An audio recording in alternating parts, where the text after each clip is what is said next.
Subscribe करें और bell दबाएं ताकि कोई खबर रह न जाए।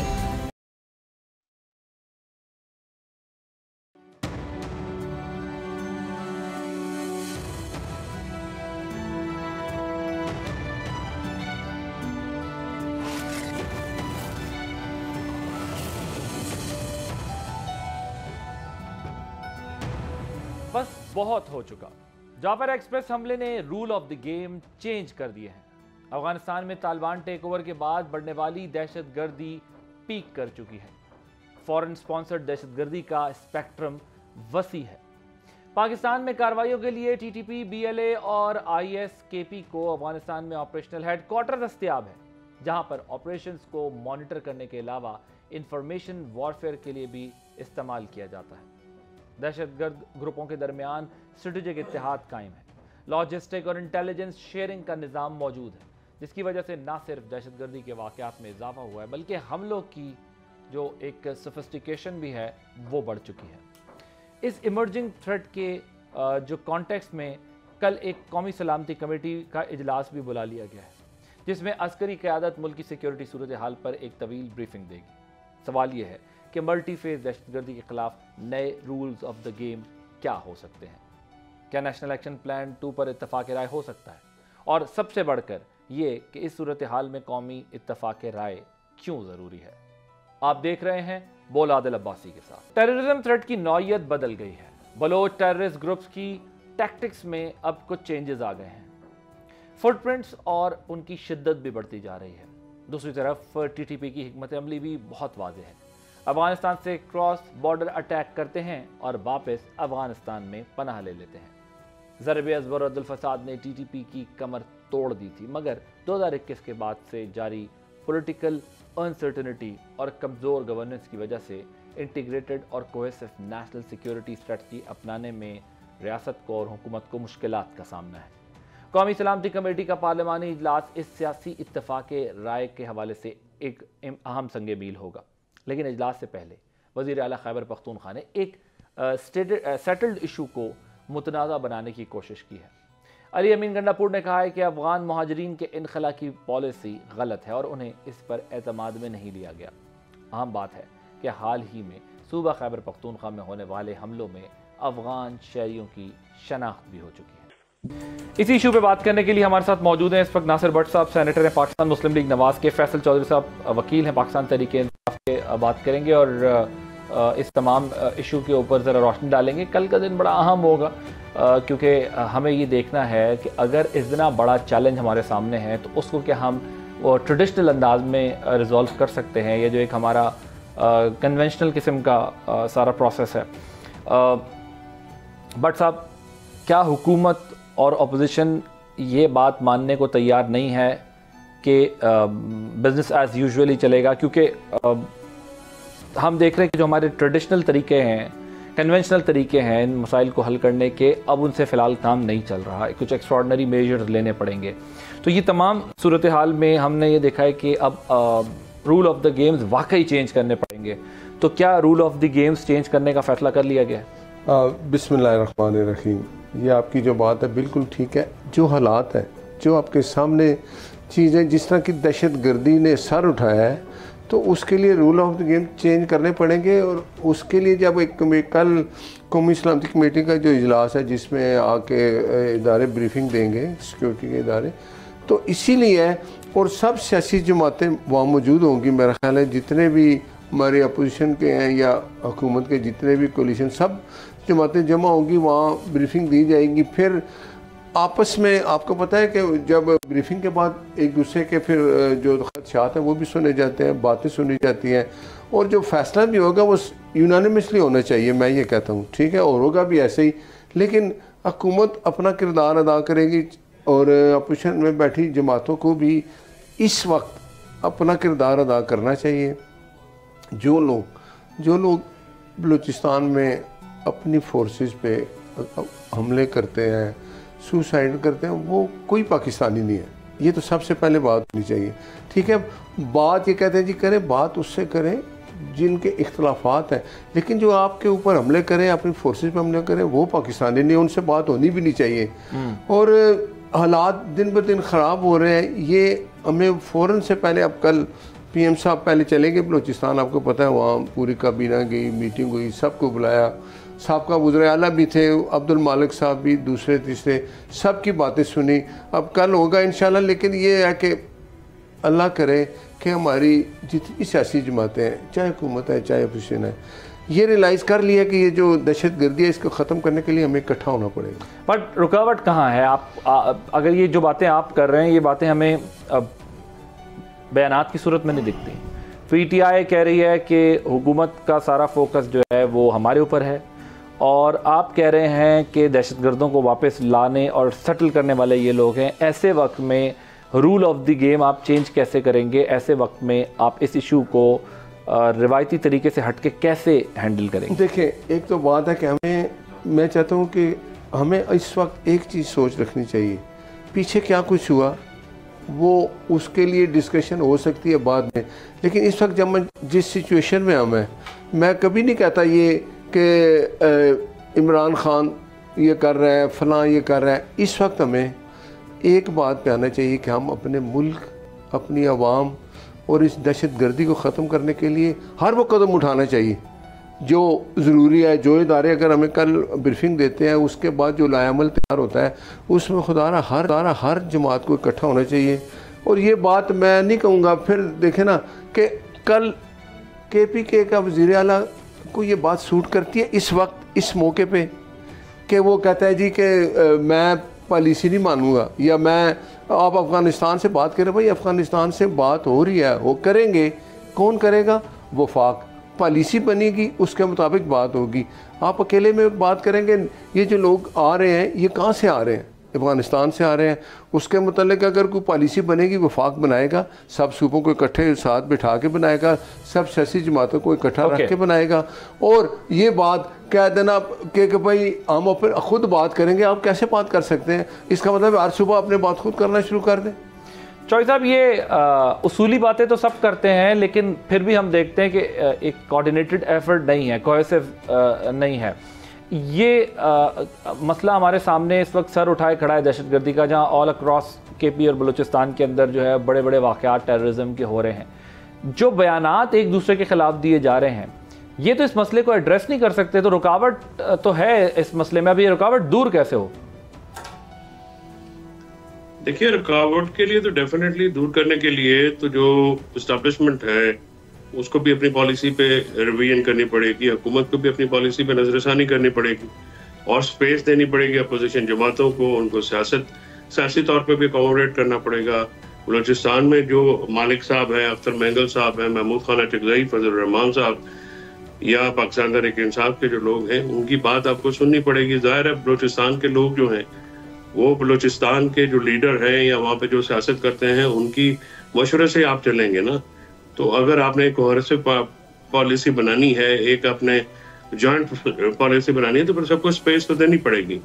और जहां तक बातचीत करने का मकसद है, तो अब्दुल मालिक साहब जो कि नून लीग के भी CM रहे, और अख्तर मेंगल साहब या दूसरे अटकज़ई साहब हैं, ये सारे जो हैं इसमें ऑपरेशन के हक में नहीं है। तो फिर आपको उनको कायल करना पड़ेगा कि ऑपरेशन अगर आप करते हैं तो किस किस्म का ऑपरेशन होगा, किस तरह से होगा, लोगों को डिस्प्लेस करना है, लोगों को सेटलमेंट, ये काफ़ी डिटेल्स होती हैं। और जहाँ तक KP और बलूचिस्तान के बॉर्डर्स का मसला है अफगानिस्तान के साथ, अफगानिस्तान में तो अभी जो व्हाट्सएप की बात है तो लगता यही है कि अभी पॉलिसी है कोई नहीं। तो अगर आपकी नेशनल सिक्योरिटी पॉलिसी कोई नहीं है, फॉरेन पॉलिसी कोई नहीं है अफगानिस्तान के साथ डील करने की, तो ये तो बहुत अलार्मिंग बात है कि वहाँ की जो सरजमीन अगर पाकिस्तान के खिलाफ इस्तेमाल हो रही है, जो कि डेफिनेटली हो रही है, लोग भी इन्फ्लट्रेटर्स भी आ रहे हैं, फंडिंग भी हो रही है, तो लोग जो है वेपनरी भी आ रही है। अच्छा, देखिए ऐसा नहीं है। 2014 में नेशनल एक्शन प्लान बना था, फिर 2021 में आपको याद होगा कि उस प्लान में दोबारा कुछ चेंजेस लाए गए, फिर kinetic non kinetic process adopt करने की बात की गई थी। अब हमने देखा काइनेटिक तो है, बट नॉन काइनेटिक प्रोसेस के ऊपर कोई काम नहीं हुआ। तो ऐसा नहीं है कि पॉलिसी नहीं है। ये जो डोमेन्स इंट्रोड्यूस कराई गई थी, काइनेटिक और नॉन काइनेटिक, ये भी हम एग्जिस्ट करती हैं, नेशनल एक्शन प्लान भी एग्जिस्ट करता है, इसको रिवाइज किया गया 2021 में। सो इसका मतलब ये है कि कहीं उसकी इम्प्लीमेंटेशन के अंदर मसला है, पॉलिसी का इशू नहीं है। देखिए इम्प्लीमेंटेशन जो है पॉलिसी तो ज़रा टाइम के साथ अब बदलनी पड़ती है ना। वॉर के बाद दोहा अकॉर्ड भी तो तालिबान और अमेरिका के दरमियान हुआ है, वक्त चेंज हो गया है। अब जो इस वक्त सूरत हाल है उस सूरत हाल के मुताबिक आपको पॉलिसीज अडाप्ट करनी पड़ेंगी ना, आपको उनमें चेंजिंग लानी पड़ेंगी। जो 2014 की सिचुएशन थी वो आज तो नहीं है, आज 2025 है। 2025 की सिचुएशन में जो लेकिन फैसल साहब लेकिन अब नॉन काइनेटिक में तो ये था ना कि प्रोविंसेस ने अपनी गवर्नेंस को बेटर करना था, जहां पर ऑपरेशन कर आपकी फोर्सेस ने, मिलिट्री ने जिन एरियाज़ को क्लियर करवाया था उन एरियाज़ के अंदर डेवलपमेंट करनी थी, गवर्नेंस को बेटर करना था, CTD जो है वो उसको स्ट्रॉन्ग करना था। अब यहाँ तो प्रॉब्लम ये है कि वज़ीर आज़म कहते हैं कि इतने 100 अरब जा चुके हैं केपी को। केपी कहता है मैं अफ़गानिस्तान की पॉलिसी जो रियासत की है उसको नहीं मानता। इस माहौल के अंदर जो है वो आपको दहशतगर्दी का सामना है। बात वही है कि दरवाजे पे कोई आ गया और कव्वा हलाल है और हराम है की बहस इस वक्त जारी है। नहीं आदिल, गुजारिश ये है कि ये आप जो बात है ये वो बात जो मैं पहले कह रहा था, पहले उसे कनेक्ट तो करें ना। इशू सिर्फ ये है कि बात इस वक्त जो अफगानिस्तान के हमसाया ममालिक है, जैसे केपी के लोग जो हैं, केपी की मामलात और है वहाँ पे। देखिए अफगानिस्तान में अमेरिका और अफगानिस्तान जैसा इशू तो नहीं है हमारा। अफगानिस्तान हमारा हमसाया है, इंडिया हमारा हमसाया है, ईरान हमारा हमसाया है। अब हमने इन चीज़ों को, रियलिटी को देख के अपनी पॉलिसीज बनानी है और अपने साथ इम्प्लीमेंटेशन की जो बात आप कर रहे हैं, इम्प्लीमेंटेशन में जो सबसे बड़ा जो फेलियर है वो तो सिक्योरिटी इदारों का फेलियर है, इंटेलिजेंस इदारों का फेलियर है। अब आप ये कहें कि उनके बारे में बात ही नहीं करनी और उनसे बात करने में आप हुब्बुल वतनी की चादर पे जो है मेरे पे ऊपर डाल दे गद्दारी का चादर, तो मैं तो नकाब वो पहनने को तैयार नहीं हूँ। मैं तो अपने आप से ज्यादा महबे वतन किसी को नहीं समझता और मैं नहीं समझता कि मुझे कोई अथॉरिटी है कि कोई नासिर भट्ट साहब को या आपको। ऑल पॉलिटिकल पार्टीज और opposition parties need a space to resolve this issue. वो स्पेस क्या होनी चाहिए, मतलब क्या करना चाहिए? स्पेस ये होना चाहिए कि तमाम इदारे अपने कायनी हदूद में वापस जाएं और पार्लियामेंट को एक साफ शफाफ इलेक्शन के जरिए एक मामला आगे बढ़ाएं। जब तक आप पॉलिटिकल अदम इस्तेकाम नहीं खत्म करेंगे तो ये वहाँ पे मामला खत्म नहीं होगा। लोगों की रिप्रेजेंटेटिव हुकूमत नहीं है, ये एक जॉइंट अपोजिशन का एलामिया है, एक नहीं है 3 है।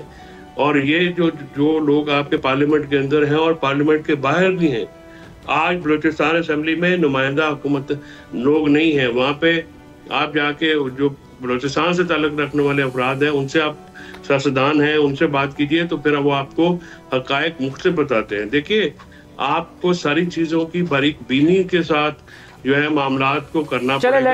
लेट्स ऑब्जर्व इट विद बारीक बीनी, इसको क्रिटिकली भी एनालाइज करते हैं, इसको हम और ज़्यादा इन डेप्थ एनालिसिस इसके करने की कोशिश करते हैं। अब आप कह रहे हैं कि ये इलेक्शन रिलेटेड है, जब तक इलेक्शन ऑडिट नहीं होगा तब तक टेररिज्म खत्म नहीं होगा। सो अगर 18 का इलेक्शन जिसमें आप आए पावर में, उसके बावजूद दहशतगर्दी तो नहीं रुकी, दहशतगर्दी तो चलती रही, वाकयात तो होते रहे, तो उससे क्या फ़र्क पड़ गया? हालांकि 18 के इलेक्शन पे भी बहुत बड़े सवालात उठे हैं, RTS का टैग उसके साथ मौजूद है, लेकिन सवाल ये है कि क्या इलेक्शन 2018 का अगर हम मान भी लें आपकी जो इस वक्त लॉजिक है, तो दहशतगर्दी तो फिर भी नहीं रुकी, वाकयात तो होते रहे, आपकी गवर्नमेंट में भी हुए। नहीं, 2018 और 2021 की जो दहशतगर्दी की लहर थी वो इस तरह से नहीं है जिस तरह से अभी है। एक तो ये बिल्कुल फैक्चुअली इनकरेक्ट बात है। 2018 में और 2014 की पॉलिसीज के ऊपर सरों ने काम किया, नेशनल एक्शन प्लान बना, उसमें तमाम पॉलिटिकल जमातें ऑन बोर्ड हुई थी। 2018 के इलेक्शन की आप 2024 से तकाबल जो है वो बिल्कुल नहीं कर सकते। उसकी वजह यह है कि 2024 में जिस किस्म की एक स्टेट टेररिज्म और बारबेरिकज्म साहब देखें इसको फैक्चुअली करेक्ट, वैसे देखें फैक्चुअली हमें सिर्फ करेक्ट करना चाहिए। 18 अभी इलेक्शन डिबेट से हट के मैं बात कर रहा हूं, मैं तो ये कह रहा हूं चले अगर ये मान लें कि आपकी गवर्नमेंट आ गई इलेक्शन में, 3.5 साल दहशतगर्दी के वाकयात फिर भी हुए, जो इसका स्पाइक थी हमने देखी है जब 2021 आता है, तालिबान टेक ओवर करते हैं अफगानिस्तान को, उसके बाद जो दहशतगर्दी के वाकयात हुए तवातुर के साथ, वो बड़े वाकयात हुए, वहां से फिर ये सारा मसला जो है वो उठा है। और फिर हमने देखा पॉलिटिकल इंस्टेबिलिटी भी। मैं जरा भट्ट साहब की तरफ जाना है, इसको जरा और डेप्थ में डिस्कस करेंगे, क्योंकि तालिबान टेक ओवर के बाद जो होगा, आपकी पॉलिसी ये थी कि उनके साथ उनको रीसेटल करो और इनकी पॉलिसी ये है कि उनको बेदखल करो। इसके बीच में जो है ये हम सारी चीजें नहीं, ये रीसेटलमेंट वाला भी प्रोपगेशन है, ये कभी हुआ नहीं। मैं आता हूं, करते हैं जरा डेप्थ में डिस्कस करते हैं। भट्ट साहब की तरफ जरा मुझे जानते हैं, वो कह रहे हैं आप मसला ये है कि आप जब तक पॉलिटिकल स्पेस नहीं देंगे अपने मुखालफिन को, जब तक आप उनकी बात नहीं सुनेंगे, चाहे वो बलूचिस्तान के लोग हैं, चाहे वो KPK के लोग हैं, जब तक आप रियल इश्यूज़ को एड्रेस नहीं करेंगे तो आपको ये प्रॉब्लम का सामना रहेगा और ये फेलियर आपको एक्सेप्ट करना पड़ेगा कि ये आपकी नाकामी। जी देखें, बात ये है कि फिर आप मुझे बताएं कि ये किन के साथ खड़े हैं? ये उनके साथ फिर खड़े हैं जो अपनी फोर्सेस पे हमले कर रहे हैं। ये बात इस वक्त होनी चाहिए, इस वक्त ये बात होनी चाहिए कि जिस सूरत हाल में हम इस वक्त ये जो दहशत गर्दी है इसके मसले पे APC बुलाई है ना, PM साहब ने एक इस्लामिक काउंसिल कमेटी कल इजलास होगा। नहीं वो ये नहीं कह रहे कि हम उनके साथ खड़े, वो कह रहे हैं कि आप हमें पॉलिटिकल स्पेस ही नहीं दे रहे। लेकिन आप ये उधर चले जाते हैं कि 2024 का इलेक्शन, 2018 का इलेक्शन में आप आ गए, अच्छे भले मुल्क को आपने इस हालत में पहुंचा दिया। आपने कतर में बैठ के इन तालिबान को बाहर निकाल दिया, जो जेलों में बंद थे, जिनके ऊपर मुकदमात थे, आपने उनको बाहर निकाल के, अब वही लोग हैं ना। ये बात फिर लंबी हो जाती है। मैं कहता हूं कि जो कुछ माजी में हो गया, अब जो सूरत हाल है उसको बेहतर करने के लिए अपनी फोर्सेस का हम साथ दें, पॉलिसी बनाएं। जब अब ज़ाहिर है नई पॉलिसी बनेगी ना कि भाई जो कुछ हालात सामने आ गए हैं और सब जितने भी स्टेक होल्डर हैं सबको इत्मीनान में लिया जाएगा, उनकी बात सुनी जाएगी, उनके साथ बैठेंगे और ये खुदा करें कि अब इसके लिए इकट्ठे जब मौका लो तो फिर बैठ जाएं। फिर इस पे जब बात होगी, उसमें जब डिबेट होती है तो 100 चीज़ें सामने आएंगी। एंड ऑफ द डे हमने अपने मुल्क की हिफाजत, आवाम की हिफाजत और अपनी फोर्स के साथ ये बताएं ना, ये सवाल ये है, वो वज़ीर आज़म कहते हैं 600 अरब मैंने दिए सूबे को और सूबा कहता है कि मुझे NFC में मेरा शेयर दो, और वज़ीर आज़म कहते हैं CTD की कैपेसिटी आपने बढ़ानी थी। वज़ीर आला कहते हैं कि मैं आपकी ये अफगानिस्तान वाली पॉलिसी को भी जो है वो नहीं मानता। अब ये तो बेसिकली पॉइंट स्कोरिंग हो रही है ना सारे प्रोसेस के अंदर। देखिए, मैं जहां पर मैंने आपको मिसाल दी कि अब हमला आपके दरवाजे पे हो गया और हम कवा हलाल है और हराम है कि बहस के अंदर घुसे हुए ना कि जी मैंने आपको ये दिया, उसने अब आप उन्हें कह रहे हैं वो आपके साथ अच्छे बच्चे बन जाएं, वो आपको कह रहे हैं आप हमारे साथ अच्छे बच्चे बन जाएं, लेकिन दोनों अगर अच्छे बच्चे नहीं बनेंगे तो ये जो चैलेंज है जिसको हम बार बार कह रहे हैं रियासत की तरफ से चले, ये कह लें, ये कहा जा रहा है कि जी अब जो rules of the game change हो गए। तो जब rules of the game change होते हैं ना भट्ट साहब, तो फिर सिर्फ एक्सटर्नल थ्रेट को नहीं एड्रेस किया जाता, फिर इंटरनल इश्यूज को भी एड्रेस किया जाता है। तो वेयर आर वी? देखिए, बात सुने आप, मुझे एक बात मैं अपने मीडिया से भी ये रिक्वेस्ट करूंगा कि भाई हिंदुस्तान तो हमारे खिलाफ बोल ही रहा है और उसको वो लोग जो उसके जो कहते हैं ना सोशल मीडिया के लोग, बड़ी उन्होंने बॉल टू बॉल कमेंट्री की। मैंने इंडियन मीडिया को फॉलो किया, वाकई इंडियन मीडिया ने, इंडियन डिजिटल मीडिया पे और इलेक्ट्रॉनिक मीडिया पे बड़ी ऑर्गेनाइज कैंपेन है जिससे पता चल रहा था कि उनके पास शायद first hand information, live information उनके पास आ रही है। और उनके जो रीट्वीट करने वाले लोग कौन है? क्या हमें ऐसा करना चाहिए? क्या हमें एक कौम बन के ये बताना नहीं चाहिए किसी को कि भाई हमारे जो इंटरनल मामलात है वो हम हल कर लेंगे? लेकिन जिस सिचुएशन में अब हम खड़े हैं, हमें अब सब लोगों को, दुनिया को मैसेज देना चाहिए। यहाँ पे एक ब्रेक लेंगे, ब्रेक के बाद कुछ और अहम इश्यूज डिस्कस करेंगे after this break.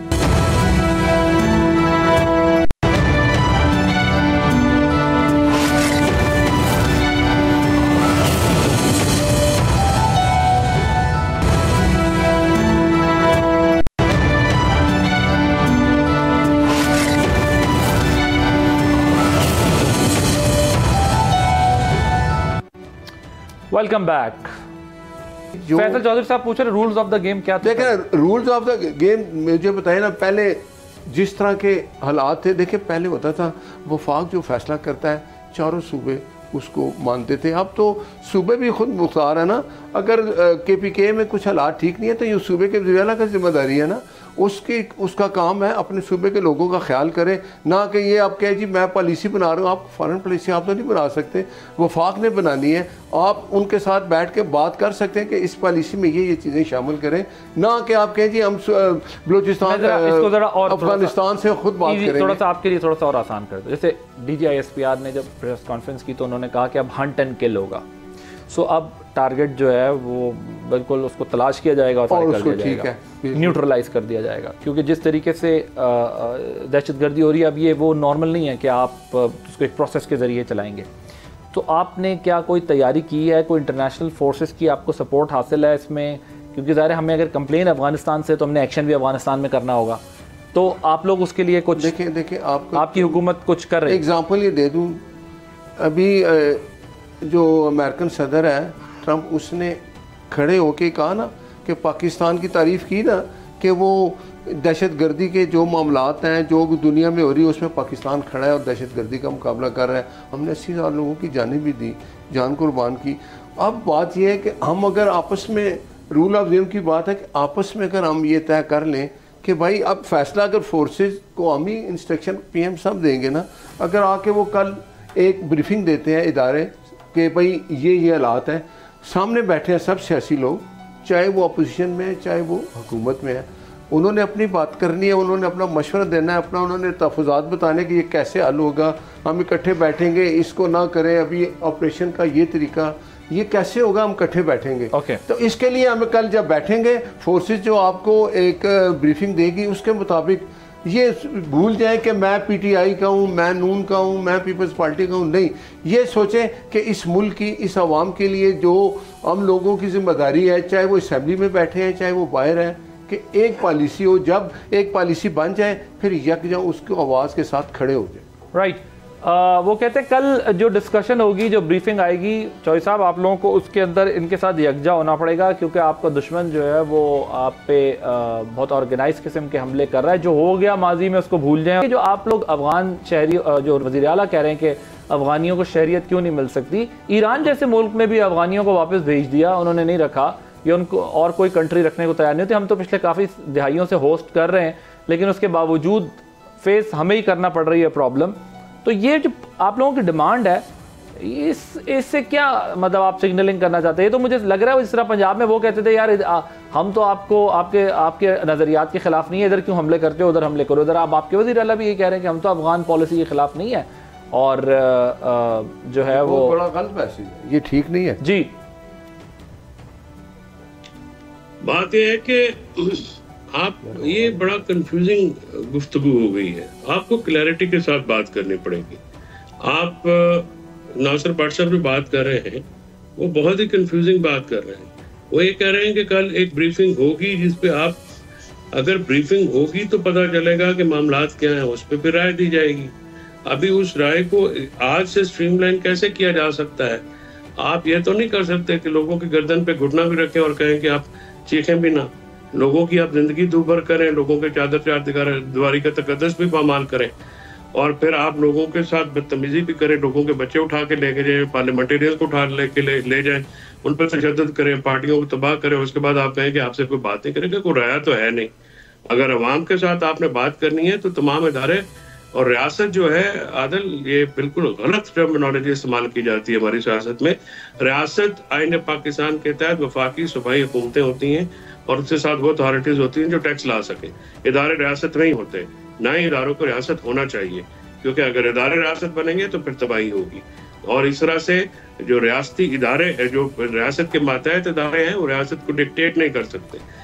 Chosen representative हैं, उन्होंने ही अवाम का फैसल मुझे ये बताएं ना, एक चीज समझने की है कि फॉरेन पॉलिसी जो है वो फेडरल की डोमेन है। अगर फॉरेन पॉलिसी को प्रोविंस ये डिक्टेट करेगा कि नहीं जी मैं आपकी इस पॉलिसी को नहीं मानता कि आप अफगानिस्तान के शहरियों को वापस भेजना चाहते हैं, या आपकी इस पॉलिसी को नहीं मानता कि आप अफगानिस्तान के साथ ये ताल्लुक रख सकते हैं, ये नहीं रख सकते, तो ये तो फिर जिस रियासत की आप एग्जाम्पल दे रहे हैं, जिसके अंदर सूबाई हुकूमत आती है, वो भी तो अपने वफाक के किए हुए फैसले को नहीं मान रही ना, तो फिर तो मसला हल नहीं होने वाला, बढ़ेगा मजीद। इसको इशू इस तरह से कर लीजिएगा ना, अगर मेरी दीवार के साथ जिसकी दीवार है तो उसके साथ अगर मैं अपने मामला फहमी के साथ तय करना चाहता हूँ और मैं लड़ाई नहीं चाहता, आप अफगानिस्तान, सबसे पहली बात तो आपको ये देखनी पड़ेगी कि आप ओवरस्ट्रेच नहीं होंगे। आप इंडिपेंडेंट स्टेट नहीं है ना सर, आप एक मुल्क के सूबा, आप एक मशवरा दे रहे हैं ना, एक बात करें, अजीब बात करें। वफाक ने अगर नहीं, स्टेट दिस पॉइंट, मशवरा देना is something else. When you से दिस कि हम इस पॉलिसी को नहीं मानते, दैट इज समथिंग एल्स। आप कहते हैं मेरी दीवार के साथ दीवार लग रही है। अगर हमें कुरम का मामला फेस करना पड़ा है, वहां पे सल्फियों और देवबंदियों की लड़ाई फेस करनी पड़ी है। आप तो अजीबो गरीब ये बात करते हैं। सबसे पहली बात तो ये है कि ये तो संजीदा है ही नहीं टेररिज्म के मामले को लेके। ये हुकूमत जो है, इसका टोटल जो है एक ही फोकस है, और वो फोकस है कि जी अपने जो सियासी मुखालफिन है उनको क्रश करें। इन्होंने आज तक कोई बात की है जिससे आपको इत्तेफाक राय पैदा होता नजर आए, या कोई ऐसे ही इन्होंने इकदाम किया है जिससे आपको लगे कि हाँ ये संजीदा है इत्तेफाक राय पैदा करने में? आज तक हुकूमत ने जो भी बात की है वो हुकूमत ने सवाए तोड़ने के, मरोड़ने के, लोगों को दीवार से लगाने के, इनकी तो और कोई पॉलिसी नहीं। लेकिन देखिए ना, मसला ये है कि पाकिस्तान की रियासत की दीवार है, वो पाकिस्तान की दीवार है, रियासत की दीवार है, वो सूबे की सिर्फ दीवार नहीं है, सूबा वफाक के अंडर है। फॉरेन पॉलिसी नहीं, फैसल देखें, मेरी बात तो सुने। आप फेडरेशन है, चारों इकाइयों आपको चारों इकाइयों की बात सुननी है, बट चारों इकाइयां वफाकी जनरेशन जो है ना, देखिए मेरी और आपकी जनरेशन बड़ी हुई है अफगान जहाज के अंदर। अच्छा, मुझे ये बताएं कि मुझे ये बताएं, देखिए मेरी बात सुने, जो फॉरेन पॉलिसी है, देखिए ये ड्रम बीट नहीं हो सकता कि आप जब ये कहते हैं इदारे, मैं इससे इनकार नहीं कर रहा, इदारे पाकिस्तान में मुदाखलत नहीं करते रहे, पाकिस्तान की तारीख भरी हुई इदारों की मुदाखलत से। सवाल ये है कि मुदाखलत हो रही है, मैं आपसे सबसे ज्यादा मुदाखलत अभी हो रही है। देखिए मैं आपसे ये अर्ज कर दूं कि इस चीज से इनकार नहीं किया जा सकता, लेकिन ये एक रियलिटी है कि सब फिर देख भी उधर ही रहे होते हैं। फिर आपने जब आईनी और जमहूरी पोजीशन लेनी होती है तो फिर आप इदारों से मदद नहीं मांगते, फिर आप आपस में बैठ के या किसी और तरीके से आप जो है वो अपना मसला हल करवाते हैं। मैं लेट्स मूव फॉरवर्ड। अब मुझे ज़रा सिर्फ ये बताएं कि कल का जो इजलास है उसमें आपकी अडियाला से क्या आप लोगों को इंस्ट्रक्शन है कि क्या वहाँ जाना है, नहीं जाना, बैठना है, नहीं बैठना, और वहाँ जो फैसले होने हैं उस पर अमल दरामद करना है कि नहीं करना? देखिए अडियाला में तो कोई एक्सेस है नहीं, इसलिए वहाँ के इंस्ट्रक्शंस तो जाहिर है ये तो बात की डेवलपमेंट है, या तो कोई एक्सेस हो तो कोई बात हो। लेकिन आई थिंक गौहर खान से जो मेरी बात हुई, उन्होंने मुझे बताया कि वो APC में नेशनल इंटरेस्ट के लिए डेफिनेटली वो जाएंगे, लेकिन इस पे जो माइनस इमरान खान फॉर्मूला है वो तो नहीं चलेगा। अल्टनी तौर पे इमरान खान साहब को ही एंगेज करना पड़ेगा, उनके एंगेजमेंट के बगैर ये बात बनेगी नहीं। अगर आपने सियासी कुव्वतों को मुतहद करना है तो फिर इमरान खान साहब को इग्नोर नहीं किया जा सकता। वो पाकिस्तान की सबसे बड़ी सियासी कुव्वत है, उनकी सबसे बड़ी आवाज है, और वो पाकिस्तान के लार्जेस्ट सेगमेंट ऑफ सोसाइटी को बिला किसी दो राय के वो So basically आप ये कह रहे हैं कि उनकी मर्जी के बगैर कोई फैसला नहीं होगा, कल अगर चले भी जाएं तो नहीं, उनकी मर्जी के बगैर नहीं। अगर आप उनको सलाह मशवरा नहीं करेंगे, आप उनको इग्नोर करेंगे, एंगेज नहीं करेंगे, ये तो इस तरह से ही है ना कि अगर आपने इमरान खान साहब को नहीं बिठाना तो फिर आप PM हाउस में एक अमन अमान की मीटिंग कर लें। फिर तो आपने फिर सियासी जमातों को अगर आपने नहीं लेना ऑन बोर्ड, और इमरान खान साहब को आपने नहीं ऑन बोर्ड लेना, फॉरवर्ड प्राइम मिनिस्टर है, पाकिस्तान की सबसे बड़ी पार्टी के सरबराह हैं, तो बेसिकली आप ये कह रहे हैं कि उनको अडियाला से बाहर निकालकर इस इजलास में शिरकत करवानी चाहिए और उनकी राय लेनी। वो तो तरीकेकार है ना, वो that is a different thing, वो एक अलग बात है। पहले तो इन प्रिंसिपल ये बात करें ना कि आपने इमरान खान साहब को एंगेज भी करना है कि नहीं करना। ओके, आपने उनको एंगेज करना है कि नहीं करना? वो कहते हैं ये हमें तब पता चलेगा जब आप उन्हें एंगेज करेंगे। अगर आप उन्हें एंगेज नहीं करेंगे, उनकी राय नहीं लेंगे, तो फिर हम उसमें क्या हमारा हिस्सा होगा इस आप पॉलिसी? मैंने आपकी जितनी डिबेट सुनी है, ले दे के वो एक बात पे आते हैं, ये जो मौजूदा सूरत हाल पे है उस पर बहस करने के लिए शराइत रख रहे हैं। बात ये है कि अपोजिशन किसकी है असम्बली में? सियासी जमातों के जो अपोजिशन के लोग हैं वो इमरान खान के पास जाते हैं, जो उनके अपने नुमाइंदे हैं, वो अपना क्या उसका नाम है, जो वकला ने इनके सारे चेयरमैन कौन है इस वक्त, PT अपना बैरिस्टर गौर।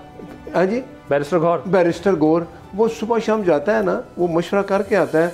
बैरिस्टर गौर बैठेगा, ये मशवरे उनसे होते हैं, लेकिन खुदारा इस बात से निकले इमरान खान जेल में है, इमरान खान जेल से बाहर है, इलेक्शन हो गया। जो मौजूदा सूरत हाल है, मैं अपने मीडिया से भी कहता हूँ इस बात पे आए। आप मुझे बताएं कल की जो ब्रीफिंग होगी उसमें सब सियासी जमातों को बुलाया जाएगा, चाहे वो असेंबली में है चाहे असेंबली से बाहर है। उसमें साबिक वज़ीर आला भी आएंगे, बलूचिस्तान के सारे लोग जो महमूद खान जई साहब हैं, मालिक साहब हैं, जितने हैं वो सब आएंगे। उनमें जब ब्रीफिंग होगी तो उनसे बात की जाएगी कि भाई ये सूरत हाल है, इसके लिए ये फैसला करना है। वो फैसला को कल तो नहीं होना, फैसला तो ये होना है ना कि मशवरा होना है। लेकिन ये बात आप याद रखें, मैं फिर कहूँगा कि यार जब अपनी फोर्सेस पे अपनी फोर्सेस पे जब हमला करने वालों को आप पहचान लेते हैं कौन है, तो फिर हमको मत के वो पाकिस्तानी है, उनकी हमने क्या बात सुननी है। जो बंदूक फेंक के आता है, जो शामिल होता है बात करने के लिए, उससे बात होती है। लेकिन ये अब जो BLA की जो बात है, ये तो अब इंटरनेशनली वो देखें ना, उन्होंने भी कह दिया कि ये एक टेररिस्ट जमात है। तो टेररिस्ट जमात फिर क्या कर रही है? उनके मैसेज आपने सुने कल परसों, BLA को सोशल मीडिया पे वो मैसेज आप सुने, वो क्या कह रहे हैं? तो ऐसे लोगों से आप बात करेंगे, पहले आप ये तो साबित करें पाकिस्तानी है। और बात सुने एक प्लीज़, इस वक्त हमारा मैसेज होना चाहिए दुनिया को कि हम इंटरनली हमारे जो भी मसाइल हैं पाकिस्तान में जो कुछ ये इसकी हमायत में जब कल एक मीटिंग होगी जो हमें इदारे बताएंगे जिस पे वो ब्रीफिंग देंगे, उसके बाद सब सियासी जमातों का फ़र्ज़ है आपस में बैठे और उनका साथ दें। रियासत के खिलाफ आप नहीं हो सकते, नासिर भट्ट साहब रियासत के खिलाफ आप होंगे तो आप पाकिस्तानी नहीं हैं। नासिर भट्ट साहब thank you so much. Faisal Chaudhry साहब आपका बहुत शुक्रिया, आप दोनों की गुफ्तगू सुन रहे थे। मामला ये है कि बड़ा सीरियस चैलेंज हमारे सामने एक बार फिर दहशतगर्दी का खड़ा हो गया। लॉ इन्फोर्समेंट एजेंसीज़ को जो है वो शहादतें भी देखने को मिल रही हैं। बहुत सारे ऑपरेशंस ऐसे हैं जो उन्होंने कामयाब बनाए हैं, जो बड़े बड़े दहशतगर्दी के वाक़यात रोके भी हैं, लेकिन उसके बावजूद बलूचिस्तान और केपी में जो वाक़यात एक सीरीज़ ऑफ ये जो केस हो रहे हैं, टेररिज्म इंसिडेंट जारी है, ऐसे वक्त के अंदर ख़ास पॉलिसीज़ बनाकर और रियासत को भरपूर तरीके से असर्ट करके इस मसले को रोकना चाहिए और अगर मगर जहाँ पर भी लगी हुई है उस अगर मगर को ख़त्म करना चाहिए, क्योंकि इंसानी जान जो है और आपकी शहरी की जान ज़्यादा इंपॉर्टेंट है बाकी की अगर मगर से। आदर बात को दीजिए, अल्लाह हाफ़िज़।